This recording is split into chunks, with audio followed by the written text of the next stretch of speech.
Good evening, friends. I Ashuraga welcome you on this Learn with CDS Aspirants.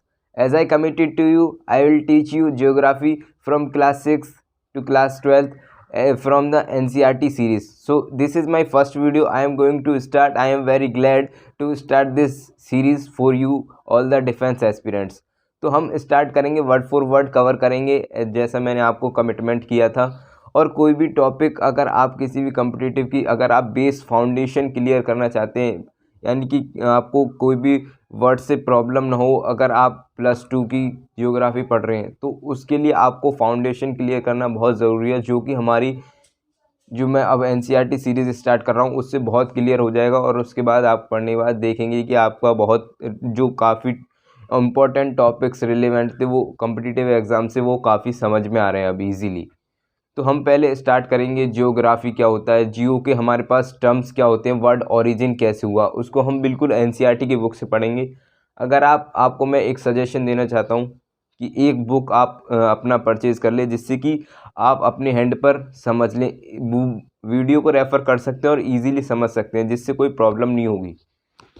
तो चलिए हम video को start करते हैं। जैसे कि मैंने आपको बताया कि वर्ड का ओरिजिन कैसे हुआ जियोग्राफी का, वो आपको मैं शुरू से बताऊंगा, तो आप इसको कंप्लीट वॉच करना, इजीली समझ में आ जाएगा। अगर हम वर्ड ओरिजिन की बात करते हैं जियो, तो जियो से हमारे पास 3 रिलेटेड टर्म है, जियोग्राफी,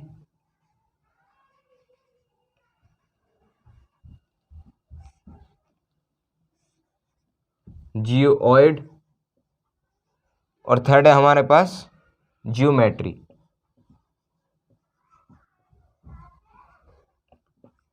पहले हमको यही समझना बहुत इंपॉर्टेंट हो जाता है कि जियोग्राफी में जियोग्राफी क्या होता है, जियोमेट्री क्या होता है और जियोइड का क्या इम्पोर्टेंट होता है।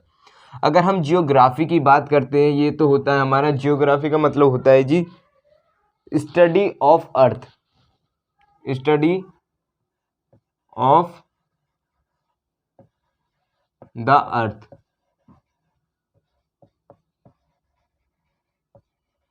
स्टडी ऑफ द अर्थ के बारे में बात करें तो हम सारा जितने भी रिलेटेड लॉन्गिट्यूड, लैटिट्यूड और सारे भी वेदर फिनोमेना, जितना भी स्टडी होती है अबाउट अर्थ, वो हम जियोग्राफी में कवर करते हैं। इसी वजह से हम इसको जियोग्राफी कहते हैं। If we talk about the geometry, geometry को हम क्या कह सकते हैं, measurement of the earth.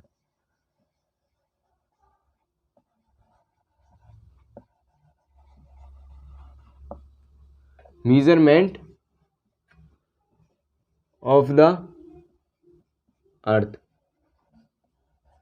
Measurement of the earth कैसे होगा, जैसे कि दिस इज अवर अर्थ, आपको पता है कि कंप्लीट सर्कल तो है नहीं, तो यहाँ से पोल पे से फ्लैट है और इक्वेटर पे से, सॉरी ये मिडिल में से बल्ज आउट है, तो ये हमारा इक्वेटर हो गया।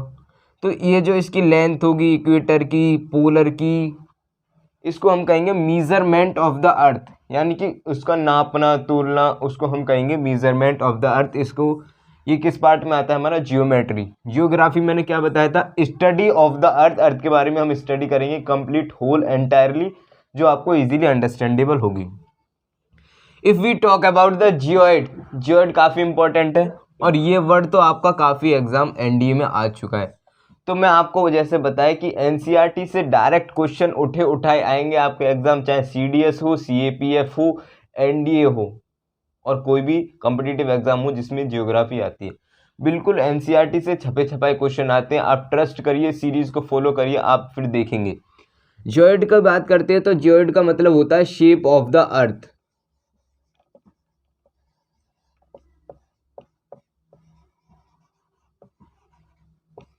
और मैं आपको रिलेवेंट टॉपिक ही पढ़ाऊंगा जियोइड, जो कि काफ़ी डायरेक्ट एग्जाम में आता है कि शेप ऑफ अर्थ कैसी है। उसमें 4 ऑप्शन दे देगा, spherical, elliptical, geoid, none of these. तो उसमें आपको क्या ऑप्ट करना है, जियोइड। आई होप ये आपको फाउंडेशन ये टॉपिक्स जो मैंने आपको बताए 3 टॉपिक्स, जियोग्राफी, जियोमेट्री, जियोइड क्या होता है, ये आपको समझ में आ गया होगा। सो फिर हम आगे फर्दर बढ़ते हैं।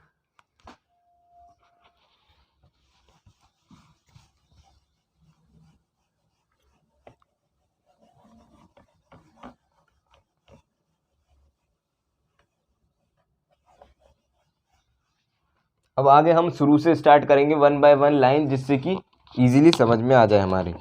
तो हमारा जो फर्स्ट पेज है उस पे लिखा हुआ है, चैप्टर का नाम है the earth in the solar system, solar system में अर्थ। ठीक है, तो फर्स्ट चैप्टर है how wonderful is to watch the sky after sunset. सूर्य छिपने के बाद हमारा जो आसमान है वो कैसा, यानी कि वंडरफुल, बहुत सुंदर दिखाई देता है। One would first notice 1 or 2 bright dot shining in the sky. आप नोटिस करेंगे, ध्यान करेंगे कि आसमान जब रात में होता है तो उसमें क्या दिखाई देता है, चमकते हुए हमें डॉट दिखाई देते हैं, 1 2 और 3 4, जब हम जैसे कि इवनिंग होती है शाम को ही। फिर उसके बाद फर्दर सून यू, जल्दी आप देखेंगे कि वो नंबर धीरे धीरे बढ़ने लगते हैं। आपने देखा होगा कि जैसे ही वो निकलते, क्या स्टार निकलते हैं, तो फिर उनकी संख्या धीरे धीरे बढ़ने लगती है, ऐसे ही बढ़ने लगेगी। तो ऐसे ही इसमें बताया गया है। और आगे you can not count them any more, उन्हें आप ज़्यादा काउंट कर नहीं सकते क्योंकि उनकी नंबर धीरे धीरे बढ़ने लगते हैं। The whole sky is filled with shining objects, shining object as like as star, star हो गए हमारे पास, मून हो गया, तो ये शाइनिंग ऑब्जेक्ट्स ही हो गए। Some are bright some are dim, कुछ तो हमारे पास चमकते हुए होते हैं स्टार्स जैसे कि मून हो गए, और कुछ होते हैं डिम, यानी कि वो बिल्कुल भी डिम उसको कहते हैं जो बिल्कुल भी दिखाई नहीं देता हो, स्पार्कलिंग नहीं होती हो उसमें।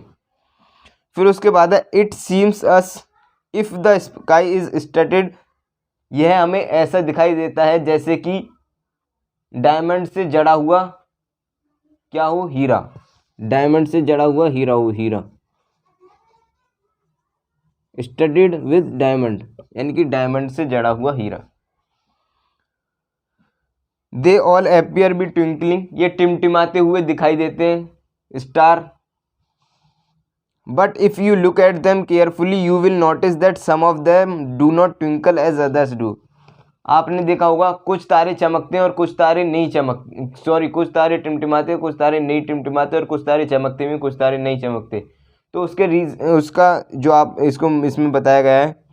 फिर आगे दे सिंपली ग्लो, वे चमकते हैं without any flicker just as the moon shines, वे खाली चमकते हैं जैसे मून चमकता है। Along these bright object you may also see the moon और most of the days. It may however appear at different times in different shapes at a different position. ये इसमें क्या बताने की बात कर रहा है, ये कह रहा है कि ये अलग अलग समय पर अलग अलग जगह अलग अलग पोजीशन में दिखाई देते हैं, कभी यहाँ पर तो कभी इस प्लेस पर, कभी इस प्लेस पर, यानी इनकी कोई फिक्स्ड पोजीशन नहीं होती और फिक्स्ड शेप नहीं होती। तो ये ऐसे बता रहा है इसमें। और अब काफ़ी इंपॉर्टेंट टर्म आ गया, you can see the full moon only once in about a months time. Full moon का बारे में अब मैं कंसेप्ट बताने जा रहा हूँ। फुल मून जो जिससे कि एग्जाम में आता ही आता है पेपर में क्वेश्चन।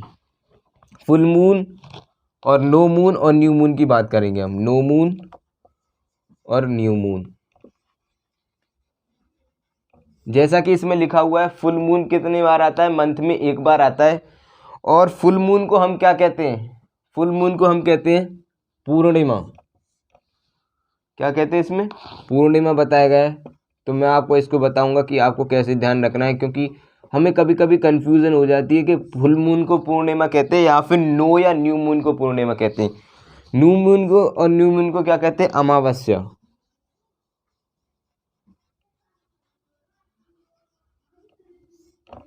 तो आपको कैसे ध्यान रखना है, नो और न्यू मून को अमावस्या कैसे कहते हैं। नो मून का मतलब मून है नहीं, और जब मून नहीं है यानी कि अमावस्या की काली रात होती है, ये तो आपको पता ही होगा आई होप। बट अमावस्या की काली रात होती है, आपको ध्यान रखना पड़ेगा। और जब काली रात होती है तो फिर उसके बाद हमारे पास न्यू मून आने लगता है धीरे धीरे, तो उससे आप टर्म रिलेटेड करके ध्यान रख सकते हैं। नो मून का मतलब अमावस्या और फुल मून का मतलब होता है पूर्णिमा। ये बहुत इंपॉर्टेंट है, ये एग्जाम में आ सकता है। It is a new moon और नाइट और अमावस्या। On this day you can watch the night sky best provided it is A clear night. आप न्यू मून को क्लियर नाइट दिखाई देगी, आपको अंधेरी रात। आपने वो सुना होगा शुक्ल पक्ष जिसको हम कहते हैं अंधेरी, और वो आने वाला यानी कि 15-15 दिन के बाद जो आते हैं। Do you wonder why can't we see the moon and all those bright tiny objects during day times. इसमें अब ये कहने की बात, समझाने की बात कर रहा है कि दिन में हमें मून और स्टार्स क्यों नहीं दिखाई देते, इसके पीछे का क्या रीज़न है। तो इसको आप इजीली समझ सकते हैं। आपको मैं बिल्कुल एकदम सिंपल भाषा में समझा रहा हूँ, हिंदी में भी ये अंडरस्टैंडिंग लेवल है। अगर आप if you will demand for English then I will provide you in English as well, both bilingual आपके लिए अच्छा रहेगा। तो जैसे कि ये बात कर रहा है इसमें कि हमें दिन में क्यों नहीं दिखाई देते during the day time. It is because very bright light of the sun. ये सन होता है हमारे पास, इसकी सन की लाइट इतनी ब्राइट होती है कि बिकॉज ऑफ दिस जो हमारे पास स्टार होते हैं और जो मून होता है वो दिखाई नहीं देते, इसकी रोशनी इतनी तेज होती है। अब इसके बाद sun does not allow us to see all these bright object of the night sky. Sun हमें अलाउ नहीं करता क्योंकि उसकी रेज इतनी, यानी लाइट इतनी, एनर्जी इतनी ज़्यादा होती है कि उसमें दिखना इम्पॉसिबल हो जाता है। The sun, moon and all those objects shining in the night sky are called celestial body. Celestial bodies क्या होती हैं, अब ये भी आपके लिए इंपॉर्टेंट, न्यू इंपॉर्टेंट टर्म आ गया, सेलेस्टियल बॉडी। सेलेस्टियल बॉडी, अब ये आपको डायरेक्ट अगर आप इस पे जाओगे आपको ये नहीं पता कि सेलेस्टियल बॉडी क्या है। जब आपका फाउंडेशन क्लियर नहीं होगा तो आपको प्रॉब्लम होगी। और जब एजुकेटर आपको सेलेस्टियल बॉडी के बारे में बताएगा वो आपको समझ में नहीं आएगी, क्योंकि आप 10+2 के स्टूडेंट हो। तो इसीलिए आपके लिए मैंने एनसीईआरटी सीरीज़ इसलिए स्टार्ट की है, जिससे कि आपके छोटे छोटे जो इम्पोर्टेंट रिलेटेड टर्म है वो आपके क्लियर हो जाएं, फंडामेंटल स्ट्रॉन्ग हो जाएं, फिर आप कोई भी एग्जाम क्लियर कर सकते हो। आप एनी रेफरेंस बुक भी यूज़ कर सकते हो। Celestial bodies are those bodies that shine in the night sky as like as moon. जैसे सन और मून चमकता है तो इनको हम क्या कहते हैं, ऑब्जेक्ट्स को सेलेस्टियल बॉडीज कहते हैं। Some celestial bodies are very big and hot. ये किसकी बात कर रहा है आप समझ ही गए होंगे। वेरी बिग और हॉट सेलेस्टियल बॉडी सन है, जो क्या है हमारे पास बहुत बड़ा भी है और गर्म भी, हॉट है, ठीक है। और after that they have own heat and light which they emit in large amount. Sun के पास अपनी लाइट होती है, आपको मैं ये बता दूं, but I want to clear this one thing कि प्लैनेट्स के बाद प्लैनेट्स भी आएंगे, अभी मैं आपको पढ़ाऊंगा, आगे पढ़ाऊंगा, बट मैं आपको यहीं पे बता देता हूँ। प्लैनेट्स के पास अपनी लाइट नहीं होती, उनके पास दूसरों की लाइट से वो चमकते हैं। तो ये आपको ध्यान रखना है, planets do not have their own light but sun have their own light, ठीक है। These celestial bodies are called stars.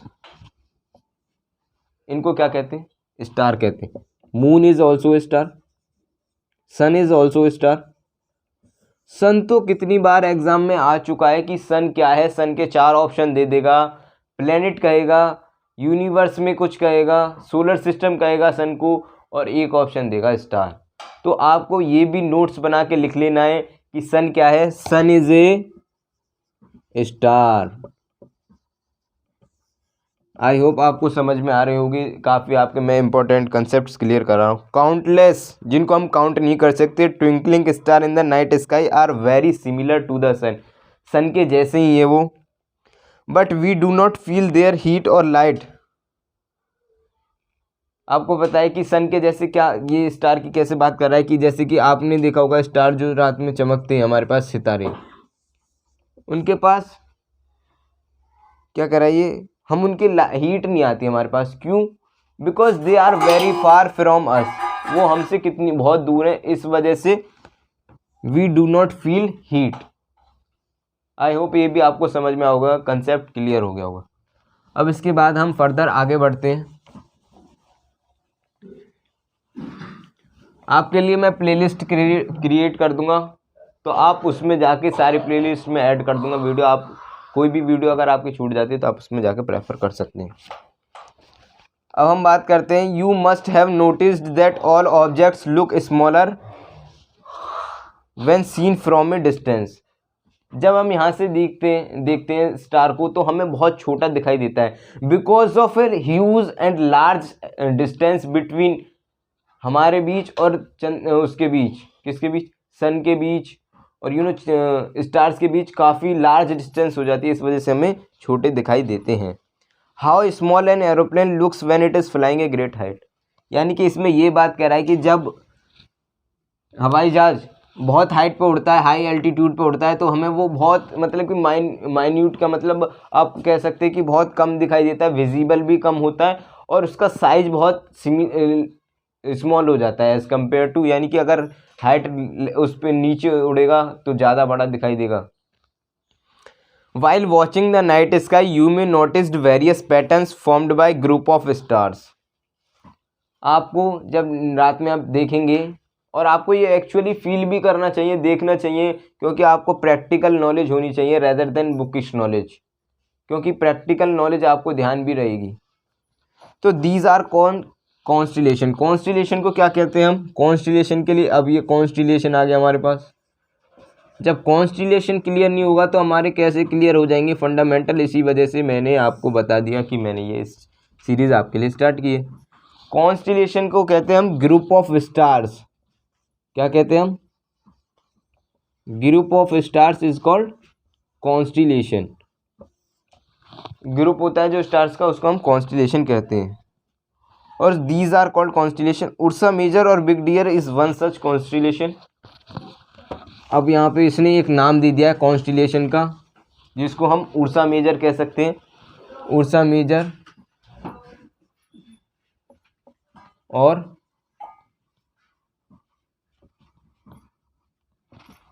Big dear. Big dear ये क्या है हमारे पास? कॉन्स्टिलेशन है। डायरेक्ट क्वेश्चन आता है डायरेक्ट एग्जाम में, उर्सा मेजर क्या है और बिग डियर क्या है। इसी को हम रिकॉग्नाइज कैसे करते हैं कॉन्स्टिलेशन को? By the name of Saptarishi. इसी को हम सप्तऋषि कहते हैं, सप्तऋषि।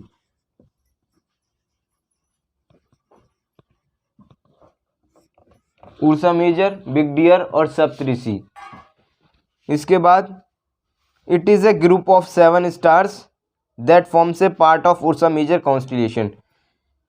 इसमें 7 स्टार्स होते हैं। बिग डियर सा बनता है यहाँ से, ऐसे मतलब कि बिग डियर सा बना हुआ दिखाई देता है। इसमें फिगर 7 स्टार्स होते हैं, इसी वजह से इसको क्या कहते हैं हम? सप्तऋषि और उर्सा मेजर और बिग डियर। ये हमारे यहाँ तक कवर हो गया। फिर इसके बाद ask someone elder in your family और neighbourhood to show you more stars, planets and constellation in the sky. मैंने जैसे आपको कहा कि आपको प्रैक्टिकल नॉलेज यानी कि होनी चाहिए, अदरवाइज आपको थोड़ा फील कम आएगा नेचर का। आपको नेचर लवर तो होना ही चाहिए। In ancient times people use to determine direction during the night with the help of stars. North star always remain in the same position. North star किस तरफ डायरेक्शन करता है? नॉर्थ स्टार आपको बता दूं कि एनडीए में नॉर्थ स्टार से रिलेटेड कंसेप्ट पे क्वेश्चन आया था। जब तक आपको नॉर्थ स्टार को ये नहीं पता कि ये किस तरफ डायरेक्शन रहता है, remain always north star always remain इन नॉर्थ डायरेक्शन। नॉर्थ डायरेक्शन की तरफ ये क्या करता है? नॉर्थ डायरेक्शन में रहता है। और इसको हम क्या कहते हैं? पोल स्टार भी हम इसी को ही कहते हैं, pole star. Pole star it always remain in the same position in the sky. ये तो आपको मैंने बता ही दिया पहले ही। We can locate the position of the pole star with the help of Saptarishi locate. You will notice that if an imaginary line is drawn from the joining point to star extended further, it will point to the pole star. Pole star का मतलब ये north में ही रहता है, यहाँ से आपको direct दिखाई देगा और यहाँ से मैंने आपको बताया नॉर्थ डायरेक्शन में। Some celestial bodies do not have their own heat and light. मैंने आपको बताया था कि वो सेलेस्टियल बॉडीज़ उनका, मुझे आपको अगर आपको पता है तो इसका कमेंट सेक्शन में आपको आंसर देना है कि some celestial bodies do not have their own heat and light. Direct statement में क्वेश्चन आ जाता है। और इसको क्या बताया था मैंने आपको कि प्लैनेट्स के पास, उन्हीं को हम सेलेस्टियल बॉडीज़ कहते हैं, हैवी बॉडीज़। जिनके पास अपनी लाइट नहीं होती और अपनी हीट नहीं होती उनको क्या कहते हैं हम? Planets. Planets do not have their own heat and own light as well. The word planet comes from the Greek word planetai. Planet किस वर्ड से आया हमारा? ये आया ग्रीक वर्ड से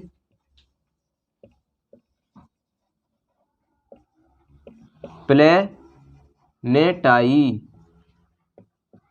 इससे इसका ओरिजिन हुआ है. इसके आगे हम फर्दर बात करते हैं. The earth on which we live is a planet. It gets to all it heats and light from the sun which is our nearest star. अगर हम अर्थ के रेस्पेक्ट में बात करें तो हमारा नियरेस्ट स्टार कौन सा है? अवर नियरेस्ट स्टार, इसमें डायरेक्ट बात की गई है. Our nearest star is sun if we talk about with respect to और in the passage of time, यानी अर्थ के रेस्पेक्ट में बात करें तो. If we look at the Earth from a great distance से the moon it will appear to shining just as the moon. ये भी हमें चमकती हुई दिखाई देती है अगर हम दूर से देखें तो. The moon that we see in the night in the sky is a satellite. It is a companion of our earth and moves around it like our earth. There are 7 other planets and get heat and light from the sun. Some of them here their moons too. जो हमारी अर्थ होती है उसके पास हमारे पास एक moon होता है. Moon का मतलब सैटेलाइट. और उसका जो मून मैंने आपको बताया, हाँ सैटेलाइट. उसकी जो हमारी सैटेलाइट है वो है मून. एक ही हमारे पास, तो उसका नाम है मून. अर्थ के पास प्लैनेट्स की. और सारे जो हमारे पास प्लैनेट्स हैं 8, टोटल प्लैनेट्स 8 हैं जो रिसीव करते हैं हीट लाइट फ्रॉम द सन. अब सोलर सिस्टम की बात करेंगे हम. सोलर सिस्टम अब हमारा टॉपिक आ गया. ये बेसिक फंडामेंटल्स आपको क्लियर हो गएंगे. Constellation, group of star, celestial bodies. Planets के पास अपनी लाइट नहीं होती, सन के पास अपनी लाइट होती है. Sun is the nearest star which, और ये क्या कहते हैं, फुल मून, न्यू मून. ये इंपॉर्टेंट रिलेवेंट कंसेप्ट और कंसेप्चुअल क्लियरिटी आ रही होगी आई होप. अब हम आगे बढ़ते हैं, द सोलर सिस्टम की बात करते हैं. तो सोलर सिस्टम में हमारे पास क्या क्या है? If we talk about the solar system,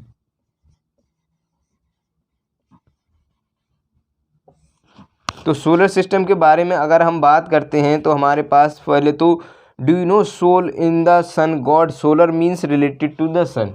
solar का मतलब क्या होता है? सोलर का मतलब होता है हमारे पास related to the sun. Related to the sun. Sun से जो हमारा रिलेटेड होता है उसको हम सोलर सिस्टम कहते हैं. तो ये आपको समझ में आना चाहिए. अब हम सोलर सिस्टम में हमारे पास 8 प्लैनेट्स होते हैं. 8 प्लैनेट सोलर सिस्टम में 8 प्लैनेट होते हैं हमारे पास.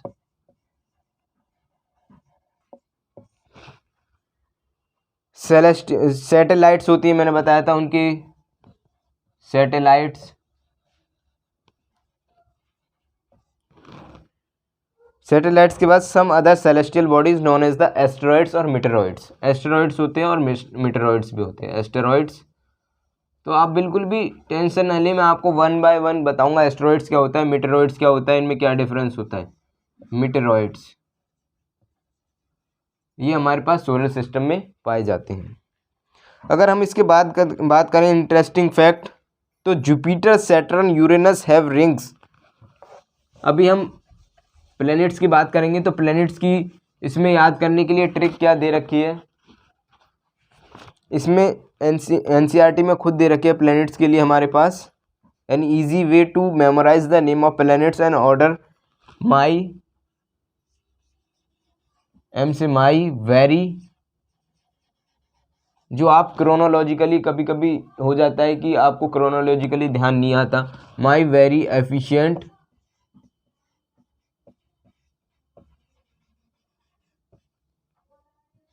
मदर. आप 1 मिनट वेट करिए.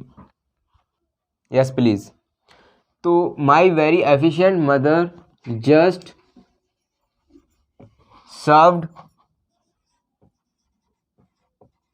अस नूडल्स.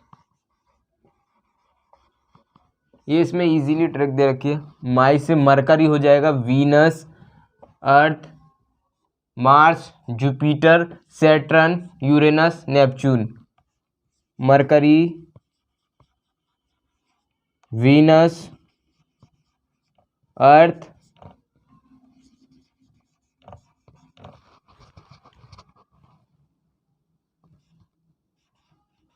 मार्स, जुपिटर, जुपिटर के बाद क्या था, सैटर्न, फिर हमारे पास यूरेनस, और फर्दर हमारे पास नेपच्यून।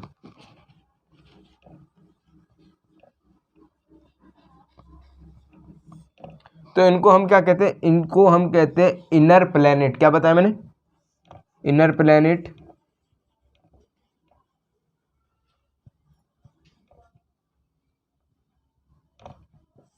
और इनको कहते हैं हम आउटर प्लैनेट।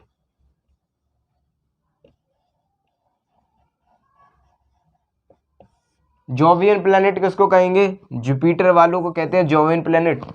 आप इसे बिल्कुल भी अवॉइडेबल ना करें, क्योंकि जोवियन प्लैनेट से ही डायरेक्ट आ जाता है क्वेश्चन, दे देगा कि 4 ऑप्शन दे देगा इसमें से और इसमें से शफल करके, तो आपको एलिमिनेट करने में बहुत दिक्कत आ जाएगी जब तक आपको ये टर्म रिलेटेड यानी क्लियर नहीं होगा कि जोवियन किसको कहते हैं। तो जोवियन प्लैनेट आप जुपिटर से याद कर सकते हैं, इनको जोवियन प्लैनेट भी कहते हैं, इनको अर्थ लाइक प्लैनेट भी कहते हैं। जोवियन प्लैनेट इनको कहते हैं, अर्थ लाइक प्लैनेट इनको कहते हैं, और इनको क्या कहते हैं, इनर प्लैनेट को इनको कहते हैं हम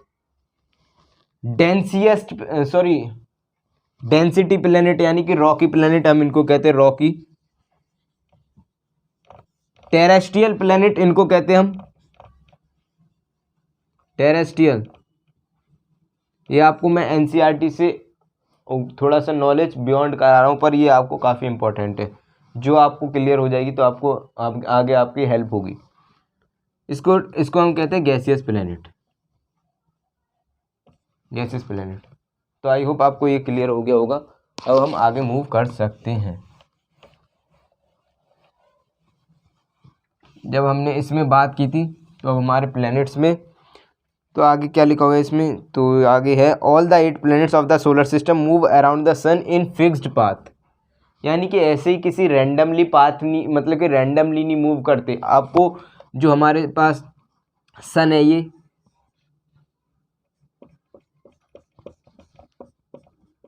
इसके पास हमारे पास फिक्स्ड ऑर्बिट होती है, जिसमें हमारे सारे प्लैनेट्स क्या करते हैं, रिवॉल्व। इसके बाद these paths are elongated, they called orbited. ये इलोंगेशन होती है। इलोंगेटेड का मतलब होता है सर्कल नहीं होता, इलोंगेशन होती है। तो इन्हीं को हम क्या कहते हैं, ऑर्बिट्स।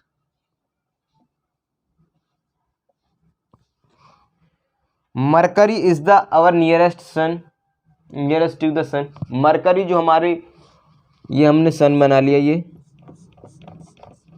ये हमारे पास जो मरकरी है प्लैनेट, वो नियरेस्ट टू द सन है। ये इसमें बात बताई गई है, आपको पता होना चाहिए। It takes only about 88 days to complete one round along its orbit. 88 days orbit, यानी कि 88 days। आप इसने क्या बताया, ऑर्बिट का मतलब होता है रिवॉल्यूशन। अब मैं आपको रिवॉल्यूशन और रोटेशन का कंसेप्ट थोड़ा मैं आपको समझा दूं, जिससे आप इजीली समझ जाएंगे। जब ये आपको ये समझ में आएगा 88 days। ये हमारा सन हो गया, और ये भी कोई प्लैनेट हो गया। प्लैनेट ले लो आप इसको, मरकरी को ही ले लो। ये अगर अपनी स्पिन पे, यानी कि अगर ये यहीं घूम रहा है, रोटेशन कर रहा है डे और नाइट बिकॉज ऑफ रोटेशन, तो इसी को हम क्या कहते हैं, इसको कहते हैं अपनी स्पिन पे एक्सिस, अपनी एक्सिस पे स्पिन करना, उसको कहते हैं हम रोटेशन।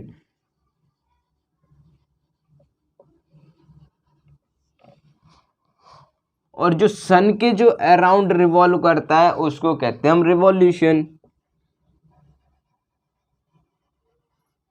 तो रिवॉल्यूशन में कितने डेज लेता है वो आपको बताया मैंने, 88 days। कौन लेता है, कौन लेता है, मरकरी।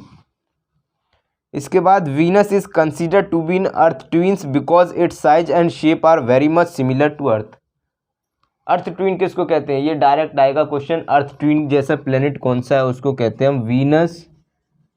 वीनस ही अगर मैं आपसे पूछूं कि सन ही जैसे यहाँ पे है हमारा ये सन हो गया, तो हॉटेस्ट प्लेनेट कौन सा होगा। हमारा जो कंसेप्ट लगाएंगे हम कि मरकरी पास है, मरकरी का हॉटेस्ट होगा, तो बिल्कुल भी ऐसा नहीं है। जब भी मैं आपको ज्योग्राफी पढ़ा रहा हूँ कि जिससे कि आपके कंसेप्चुअल क्लियरिटी हो जाए, तो अगर हम बात करेंगे हॉटेस्ट प्लेनेट की तो वो होगा हमारे पास वीनस। और वीनस को ही हम अर्थ ट्विंस कहते हैं। क्यों कहते हैं अर्थ ट्विंस, ये भी आपके लिए जानना बहुत ज़रूरी है। बिकॉज द इसका और अर्थ ट्विन वीनस का और अर्थ का सिमिलर साइज है, दे आर वेरी सिमिलर, तो इस वजह से हम इसको कहते हैं शेप में और साइज में Earth twin. Till recently August 2006 Pluto was considered as a planet, however in a meeting of the International Astronomical Union a decision was taken the Pluto like other celestial body Ceres 2000 discovered may be dwarf planets. जो हमारे पास पहले आपने सुना होगा कि पहले थे हमारे पास 2006 से पहले हमारे पास कितने प्लैनेट्स थे, हमारे पास 9 प्लैनेट्स थे। बट 2006 के बाद हमने प्लैनेट्स को निकाल दिया और प्लैनेट्स को हमने ड्वार्फ प्लैनेट्स में उसको हमने इंकलकेट कर दिया, यानी कि ड्वार्फ प्लैनेट्स में कर दिया। अब मैं आपको ये भी बताऊंगा कि ड्वार्फ प्लैनेट्स होते कौन से हैं। तो 2006 में हमने इसको निकाल दिया, तो हमारे पास 8 प्लैनेट्स बचे थे जो आपको मैंने बता दिए। ये हमारे यहाँ पे प्लैनेट से रिलेटेड कंसेप्ट ख़त्म हो गया। अब हम बात करेंगे सन की।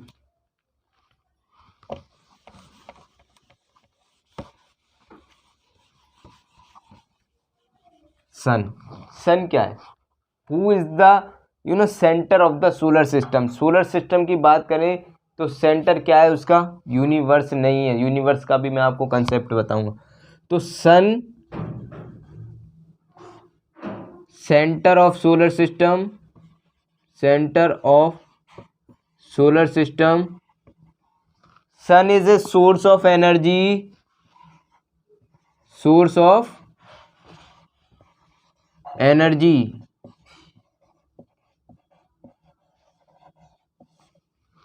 इसके बाद it is huge made up of extremely hot gases. ये किससे बना होता है, एक्सट्रीमली का मतलब बहुत भयंकर और बहुत ज़्यादा हॉट गैसेस से मिलकर बना हुआ होता है सन में आपको पता होना चाहिए कौन सी रिएक्शन होती है, तो उसको हम कहते हैं फ्यूज़न।